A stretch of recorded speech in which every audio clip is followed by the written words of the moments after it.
पीला के बाद अपने को ब्रिगेडियर, किसी को ढेर मर्दानगी है, दारू आप इलीगल घोषित कर दिया गया है। तो अगर आप इसे पकड़े जाएंगे तो आपको जुर्माना होगा। यूपी में लीगल है तो कोई दिक्कत नहीं है, यहाँ से जो शराब पीना रहता है यूपी चला जाता है या झारखंड चला या बंगाल या नेपाल, कहीं भी जाइए, चारों ओर जा सकते हैं यहाँ पे। तो यहाँ पे शराब को क्या किया गया, बैन लगाया गया। और किसी को शराब अभी भी बिहार में अवेलेबल है, उससे कोई समाज को दिक्कत नहीं है। व्यक्ति पी रहा है, अपनी किडनी खराब करे, लीवर खराब करे, मर जाए, उससे दिक्कत नहीं है। शराब से दिक्कत सामाजिक गाली गलौज से होता था। आज भी शराब बिक रहा है, लेकिन वो अपने पैसे से पी रहा है, पी के चुपचाप शांति से बैठा है। कोई शराब भट्टी या कोई उसका जगह नहीं है कि लाइन से ले लेके चखना बैठ जाता था, सब कॉन्फिडेंस में घूमता था। सब का कर ले वो सरकार हम ही है, आतनी अब सड़क पे कॉन्फिडेंस में घूमे, आके उठा ले जाएगी पुलिस। तो पीला के बाद अपने को ब्रिगेडियर समझता था सर। अभी भी किसी को ढेर मर्दानगी है, दारू पी के, ऐसा कोई गुंडा ही नहीं है। और तो ऐठ रहा है तो चैलेंज करके देख ले कि हम पिए हैं, पुलिस आके पकड़ लो, देखो तो ऐसा मार मारेगी पुलिस ना, होश में आ जाओगे। तो बात यही थी कि शराब पीने से जो गाली गलौज होता था और जो कॉन्फिडेंस में घूमते थे, समाज को बस इन दो चीजों से समस्या थी। मरो, किडनी खराब करके देश में 140 करोड़ लोग हैं, उससे कोई फर्क नहीं पड़ता है समाज को। प्रॉब्लम बस ये दो था। आज पी के आप गाली गलौज करिएगा, एक शरीफ घर का इंसान अगर बर्दाश्त करेगा, तुरंत फोन करके उठा ले जाएगी, आ जाएगी पुलिस, पकड़ के ले जाएगी अगर आप बोलेंगे। या फिर दूसरी समस्या थी, कॉन्फिडेंस में घूमता था सब, का कर ले वो सरकार हम ही है, आतनी अब सड़क पे कॉन्फिडेंस में घूमे, आके उठा ले जाएगी पुलिस। तो मेन जो चीज पर आघात करना था वो है, शराब को खोलने की बात कौन करते हैं, होटल बिजनेस वाले। क्योंकि शराब जब चलता था तो होटल पे बहुत ज्यादा भीड़ होती थी। शराब पे सबसे ज्यादा कमाई किससे होती थी? आज अगर शराब खुल जाएगा, सबसे ज्यादा कमाई न्यूरो हॉस्पिटल को होगी, जो ब्रेन के हॉस्पिटल वाले हैं और हड्डी के हॉस्पिटल वाला। शराब पी के गाड़ी चलाएगा, लड़ेगा, या तो सामने वाले को तूर देगा या तो खुद टूट जाएगा। शराब पी के एक्सीडेंट करके मर जाए, उससे कोई समस्या नहीं है। दिक्कत क्या है, शराब पी के चला रहा है, सामने कोई शरीफ इंसान पे गाड़ी चढ़ा देता है, उनका परिवार चला जाता है तोरे शराब के चक्कर में। समझ में आ गया कि नहीं आ गया? यहाँ पे तो ये बहुत खराब चीज है। लोग कहते हैं शराब बिक रहा, बिकने से दिक्कत नहीं था। शराब को मेन प्रॉब्लम उसकी जो ये नंगई फैलाता था, गाली गलौज, और जो कॉन्फिडेंस में घूमता था, वो दोनों चीजें तोड़ दी गई हैं। तो आप लॉजिक समझिएगा। तो दबे अंदाज में ये न्यूरो हॉस्पिटल एंड ये जो हड्डी के हॉस्पिटल है, बहुत फायदा होता था। एक बार लगा एक्सीडेंट हुआ, ब्रेन खुला, 11 लाख का पैकेज, आईसीयू में एक दिन का 70,000 बिल आएगा। ब्रेन खोल दिया, आईसीयू में एक दिन का 70,000 आएगा। अब कितनो दिमाग लगाएंगे, खूब कम करेगा तो एक दिन का 30,000। अब एक गरीब इंसान का एक दिन का 30,000। और जो न्यूरो ब्रेन खुलता है ना, 1 महीना तो वो आईसीयू में ही रह जाता है, 15-20 दिन तो कोमा में रहेगा आईसीयू। अच्छा, आईसीयू का जेन्युइन खर्च होता है, क्योंकि उसमें 24 घंटा एक डॉक्टर एक नर्स होना चाहिए। एक आदमी 24 घंटा तो रह नहीं सकता है, तो 3 शिफ्ट में आएगा। तो 3 शिफ्ट में डॉक्टर आएगा तो फ्री में तो आएगा नहीं। तुम एक लेबर लेके आओ, 500 रुपया मांगेगा। एक लेबर लेके आओ, तुमसे कितना मांगेगा? 5।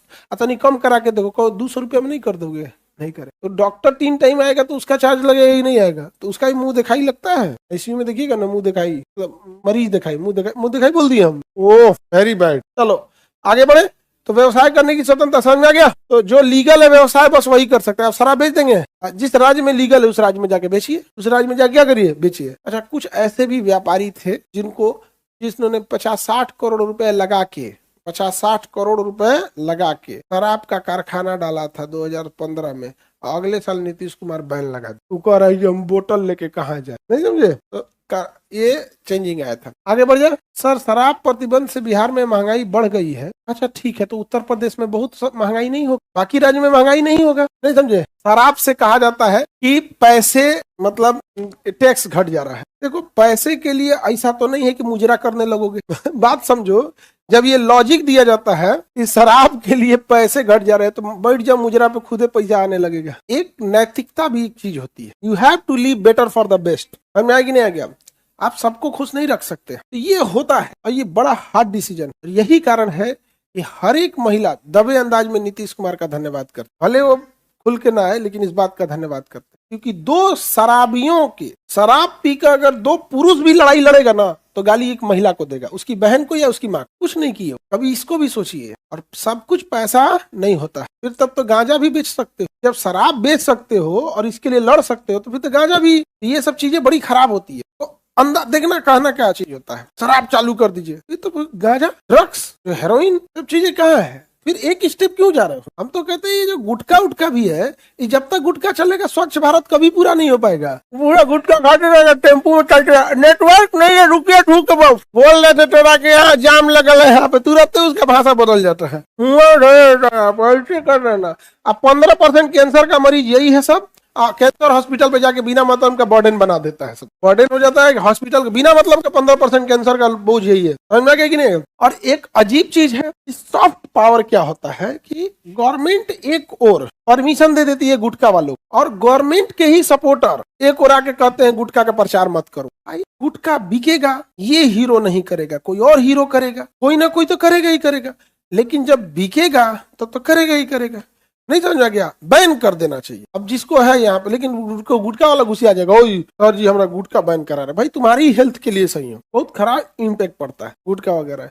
यहाँ तो हम देख लेंगे च्युइंगम हो तो मुंह में अगले दिन से नहीं रहना चाहिए, बबनी च्युइंगम अगले दिन मुंह में नहीं रहना चाहिए, समझा? हम इग्नोर कर रहे हैं, इसका मतलब ये नहीं हुआ कि हम नहीं जान रहे। हमारा आंख जो है ना S-400 से तगड़ा रडार है। आगे बढ़िए। व्यवसाय में क्या है? प्रतिबंध है। आप शराब, गांजा, हीरोइन तस्करी नहीं कर सकते।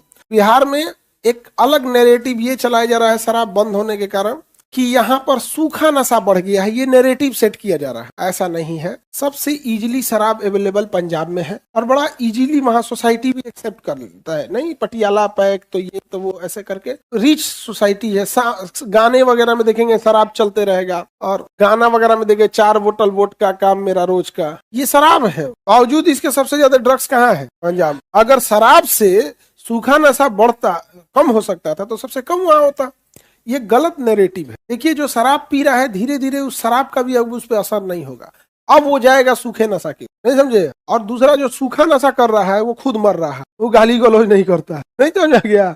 ड्रग्स लेके सूखा नशा देखिए इसमें अपने मरल लगेगा, जाके ढह जाएगा। भैया अब हम क्या करें? तुमको हम तो पिलाने नहीं गए, ये तुम्हारे माँ बाप का काम था। शराब के साथ प्रॉब्लम क्या है कि पी लेगा ना, अब किसकी माँ बहन को गालियां देगा, किसको क्या बोलेगा कुछ पता नहीं, किसके साथ छेड़खानी कर दे, कहाँ जाके लौटा जाए। मोटरसाइकिल चला लेगा तो चलता फिरता यमराज हो जाएगा, केकरा में ले जाके सीधे ठोक दे। आप समझिए इस चीजों को, आप सबको खुश रखने की कोशिश नहीं कर सकते। समझ रहे हैं कि नहीं समझ रहे हैं इस चीजों को? तो कई बार ये तर्क दिया जाता है कि टैक्स घट रहा है, तो टैक्स घट रहा है तो फैक्ट्री लगा दो। ये शराब बेचने लगोगे तो गांजा बेचो, इससे ज्यादा टैक्स आएगा। जब आप शराब को लड़ सकते हैं, शराब की वकालत कर सकते हैं, तो गांजा के पीछे क्यों रहेंगे? दोनों काम कर सकते हैं आप, अदरवाइज में ऐसा नहीं।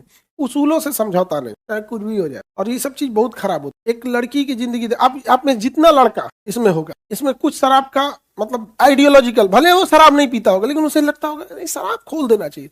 हम उन्हीं से पूछते हैं, या पूरे भारत में किसी को पूछते हैं, अपनी बहन के लिए रिश्ता ढूंढने जाओगे तो सबसे पहले देखते हो शराबी नहीं है, बोलो वहां भी। तो जब तुम शराब खोलने की बात कर रहे हो तो कोई ना कोई पिएगा, और उसको वो भी कहीं ना कहीं हो गया। इतना टेंशन होता है यहाँ। हम लोग, मेरे एक मित्र की बहन की शादी थी, इतना टेंशन बस इस बात का होना चाहिए लड़का कैसन हो रहे। अरे शराब पीने लगेगा तो सोने का लंका फूंक देगा वो। भाई सारे लोग हैं मिलजुल के, मान के चलो बिजनेस कम चल रहा है, सब हेल्प करके कुछ करा दे सकते हैं। शराब वाला कुछ समझता ही नहीं है, वो कुछ नहीं समझता है। तो उसका क्या किया गया? व्यवसाय पे रोका गया। हालांकि इसे पूरे भारत से बैन लगा देना चाहिए, पूरे भारत पे प्रतिबंध लगा देना चाहिए, नहीं हो जाएगा। सऊदी अरब का कानून पूरी दुनिया में सबसे टफ है, उसका एक बड़ा रीजन वहाँ शराब लीगल नहीं है। मालदीव में शराब अवेलेबल है, लेकिन किसी उसी द्वीप पर जहाँ विदेशी आते हैं वहाँ रूल है, इस आइलैंड पे विदेशी आएंगे, इस पर लोकल रहेंगे। आप वहाँ शराब पी सकते हैं, वहाँ नाच गाना कर सकते, वहाँ जो करना है करिए। इधर आइएगा तो आपको उसका रूल फॉलो करना पड़ेगा। इसलिए विदेशी आते हैं, वहाँ घूम के वहीं से चल जाते हैं, वहाँ के कल्चर को डिस्ट्रॉय नहीं करते। और हम लोग अभी इंडिया ट्रांजिशन फेज में जा रहा है। हम एक और इंडियन कल्चर की भी बात कर रहे हैं, वेस्टर्न की भी बात कर रहे हैं।